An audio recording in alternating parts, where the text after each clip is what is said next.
નમસ્કાર, ગુજરાત 18 લાઈવમાં આપનું સ્વાગત છે। જાલોદમાં ભારે પવન સાથે મેઘરાજાની તોફાની બેટિંગ, વૃક્ષો અને વીજ થાંભલા થયા ધરાશાયી। મધ્ય ગુજરાતમાં હવામાન પલટાતા જાલોદ પંથકમાં ગાજવીજ અને વાવાઝોડા સાથે ભારે વરસાદ તૂટી પડ્યો હતો। કુદરતી આફતના પગલે અનેક વિસ્તારોમાં નુકસાનના સમાચાર પ્રાપ્ત થયા છે। જોકે તંત્રની સક્રિયતાને કારણે સ્થિતિ પર ટૂંક સમયમાં કાબુ મેળવી લેવાયો હતો। આજે વહેલી સવારે જાલોદ નગરમાં અચાનક વાતાવરણ પલટાયું હતું અને જોરદાર પવન સાથે વરસાદ થયો હતો। આ તોફાની પવનને કારણે વીજમાળખું ખોરવાયું, અનેક વિસ્તારોમાં મોટા વૃક્ષો અને વીજ થાંભલાઓ ધરાશાયી થયા હતા। ખાસ કરીને તાલુકા પંચાયત, MGVCL ઓફિસ પાસે અને અનાજ ગોડાઉન વિસ્તારમાં ભારે નુકસાન જોવા મળ્યું હતું।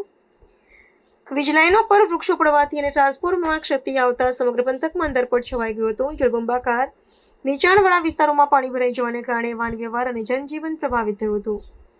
MGVCLની પ્રશંસનીય કામગીરી, વીજ પુરવઠો ખોરવાતા જ MGVCL તાત્કાલિક એક્શન લીધા હતા। ધોધમાર વરસાદ અને પવનની વચ્ચે પણ વીજ કર્મચારીઓની ટીમોએ યુદ્ધના ધોરણે કામગીરી શરૂ કરી હતી। પડી ગયેલા થાંભલા અને લાઈનોનું સમારકામ કરી ગણતરીના કલાકોમાં જ વીજ પુરવઠો પુનઃસ્થાપિત કરવામાં આવ્યો હતો। કર્મચારીઓની આ ત્વરિત અને કર્તવ્યનિષ્ઠ કામગીરીની સ્થાનિકોમાં ખૂબ જ પ્રશંસા થઈ રહી હતી। દાહોદ લીમખેડામાં નહિવત વરસાદ, એક તરફ જાલોદમાં વાવાઝોડાએ કહેર મચાવ્યો હતો, ત્યારે બીજી તરફ જિલ્લાના મુખ્ય મથક દાહોદ અને લીમખેડા પંથકમાં માત્ર નહિવત વરસાદ નોંધાયો હતો। વાવાઝોડાએ પ્રારંભિક તબક્કે મુશ્કેલીઓ ઊભી કરી હતી, પરંતુ વહીવટીતંત્ર અને ખાસ કરીને વીજ વિભાગની સમય સૂચકતાને કારણે પરિસ્થિતિ ઝડપથી થાળે પડી ગઈ હતી।